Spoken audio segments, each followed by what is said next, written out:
All right, I'm gonna stop. I stopped there for a second and starting over just to make sure that everything was kosher there. I hadn't seen anyone pop in yet. So hopefully this one is going well. Tonight we are gonna do a little bit of a fun fold. So excited to share a new one of those with you. And hopefully you all had a really nice Thanksgiving. Ours was really wonderful. Spent a day with my husband's family, and I love watching all of the cousins play together as they grow up, because of course they're no longer really little. So, but it's lots of fun, lots of fun. Okay, so here we go. We are going to be making, like I said, a little bit of a fun fold tonight. So here is what you needed to have handy. You want a piece of cardstock that is a 5.5 by 8.5 and scored at 4 1/4. Mine is going to be cherry cobbler. Then you want a piece of designer series paper starting out at 4.5 long and 3 3/4 high, and we are going to cut that into 2 pieces. And then you need a second piece of second color of cardstock with a piece that is 3.5 by 4 and also 1.5 by 4. And then you need some kind of focal point, about 2 by 2. I used a punch to take a piece out of the Boughs of Holly designer series paper, so that is going to be my focal point for tonight. And then inside you're going to have a neutral piece that's 3.5 by 4, and then eventually whatever phrase or anything else that you want to add to that, you are just going to go ahead and do that off camera, you know, on your own when you're all done creating this card. Okay, so let's start out by doing those cuts. So like I said, please have a paper trimmer handy. We're going to bring that in now. I'm going to leave this here for just 1 second. So we're going to bring that in. And first we're going to take our piece of designer series paper and we're going to cut that into 2 pieces. So one is going to be 1 1/4, then what is left over is going to be 3 1/4. So make sure you have your 4-inch long side going in here at 1 1/4. I'm just going to double check and make sure. Yep, that's my 4-inch side. So 1 1/4. And now you have your 2 pieces that are the appropriate size. Set that off to the side for a second. Now, if you had some kind of paper that had, so you can see mine was a little bit continuous. So these are going to sit side by side, which is why I wanted to wait and do the cut together so that I can make sure that you guys had the dimensions that you wanted and that the pattern continues across your card how you want to see it. So we're going to go ahead and add that little strip to the smaller piece of coordinating cardstock. In case I didn't mention it, I'm using Evening Evergreen as my coordinating color. Okay, and then this one here is going to go on here. Okay, so like so. There you go. Okay, good. Hi. Hey there, Jesse. Good to see you. I was wondering if I was for sure live because I didn't see anyone popping on right away. So to catch you up, I didn't get too far yet, but what I did do is I took my piece of designer series paper that was 4.5 by 3 3/4, and I did I cut it at 1 1/4 so that the remaining piece is at 3 1/4, and then mounted onto those extra 2 pieces of cardstock. Okay. So now we're going to go ahead and do the fun fold part. So you can just set all those things aside for now, your focal point and your other piece. So you have a piece of 5.5 by 8.5 that was scored at 4 1/4. Now we're going to take our trimmer, and on one of the parts here, we're going to cut a 1 3/4 inch in all the way up to that score line. Okay, so you're going to want to watch that on your paper trimmer where that's going to be. So we're going to take that into 1 3/4. Make sure my cut's down here. Oh, sorry, I'm doing that the wrong way. There we go, 1 3/4 this way, because you want to cut up to that score line, okay?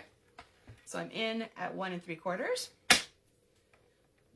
And then if you have a trimmer like ours, you'll see there's a little arrow here, and that is where the blade sits. So you're going to take that and you're going to burn that to it blends up with that score line. So make sure you're hovering over a little bit, and you can kind of see that should be at your score line now, okay? So what you're going to have then, on the front side of your card, you're going to have essentially 2 flaps. Okay? Now the rest of this is just going to come together super quick and easy. So we're going to take those score lines that we had and just give those a nice fold. Okay? This one here, you're just going to tape down completely and seal it shut. Okay? So it's going to be kind of like a modification of a book fold. All right, so that's going to get laid down flat and glued shut. Now you can see this is where your neutral piece is going to go in. So you could go ahead, and, unless you want to stamp yours first, which I would recommend. If you're going to actually put a phrase or something on there, I'd recommend stamping it first, just in case something happens. But so that you can see mine, I am going to go ahead and stamp mine. Hopefully I trust myself to get it nice and straight. The phrase I'm going to use tonight is coming from Christmas to Remember, and that was one that's a repeat that carried over into the annual catalog, I believe. Yes, annual catalog, page 45. Okay. And my phrase says, "May this be a Christmas to remember and cherish." Okay. And again, that was Evening Evergreen to go along with my Evening Evergreen cardstock that I used behind those pieces right there. Okay, so as you may imagine, small piece going on small piece here, larger piece going on larger piece here. Alrighty. So this one will frame up nicely into here. And this one will frame up nicely onto this one here. Now you're going to take that focal point and we're going to add it into the larger section. And like I said, I used the handmade tag punch from the mini catalog, and I punched a piece out of the designer series paper that's the Boughs of Holly. It's where this background piece came from. And then one of those pieces has these larger ones with a white background. I thought this was perfect for a focal point, made for quick and easy because it was literally just punch and done. Not a lot of no fussy cutting, no stamping cut. It was just super quick. So I'm going to pop that up on a couple of dimensionals and just put that right in the middle. Okay. So that is the base of anything that you want to do with your card. From here is up to you. So you could add a phrase to the front. You could add more embellishments to this, whatever you decide you'd like to do. I'll show you a couple other ones. In case I think I forgot to mention at the beginning, I'd like to thank my fellow demonstrator, Amy Rich, for sharing this fun fold with me. And we had a team meeting where she shared some of that with members of her team. And I got to see a little peek at what that looked like. So this was really fun to do. All right. I also used then on another sample here, this is still the Boughs of Holly designer series paper. One of the opposite sides looks like just like these trees. Hi, Kathy. Good to see you tonight.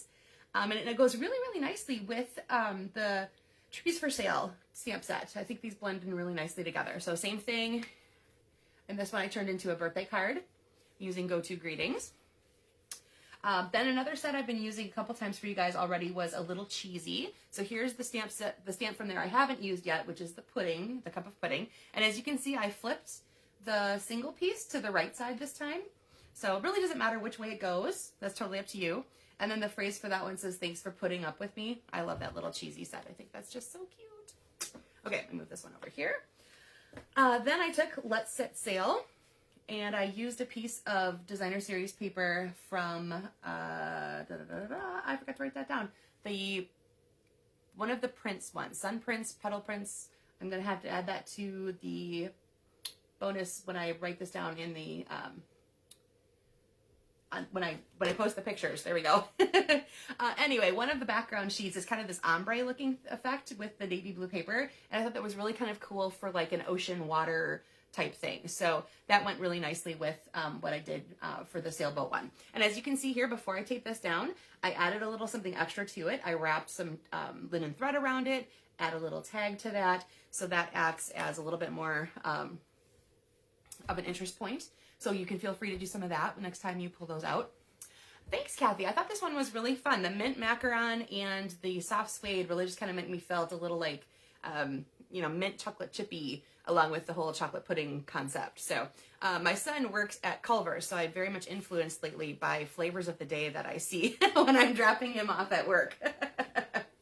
Okay, so here again was the one I just made on camera. And here is the one that's stepped up. I didn't do too much to change anything on the outside except beef up my focal point. So I took another punch of that same handmade tag punch, and I punched a piece out of Evening Evergreen, and then I rotated it to fit behind just so that a little bit is showing. And then I used some evening evergreen ribbon and just did a little zigzag pattern behind. And then I took one of our gold brushed metallic dots and added that to the center of that image. So it's really the same, basically the same flower piece that I had punched out before, and I just dressed it up a little bit. Okay, so this would be a really fun one to play with. I'd like to see what you guys come up with in your design, so please feel free to share those when everything gets posted. So remember, you can, ooh, Sassy Cow, Kathy, that is probably a fun place to work too. Also good ice cream. And I suppose one of my older son really loves the Sassy Cow chocolate milk. So that's always a big push in our house here. Alrighty, so again, you can flip the layout so that you could have it on the right or the left. Dress up that side piece a little bit before you tape it down with either ribbons or anything else you like. And then of course, you just change out your focal point, whether it's a cut image, punched image, stamped and punched, or just stamped and then drawn out on a regular layer. So all different kinds of ways you can do those focal points. And I think that is going to do it for tonight, guys. This one was pretty quick. I think we've only been on for about 10 minutes. So, all right, I'm going to let you guys go. I hope you had a wonderful Thanksgiving, and I will see you again live next week, where it's hard to believe that it will already be December. I don't know how that's possible. All right, thanks for tuning in, everybody. Have a great night.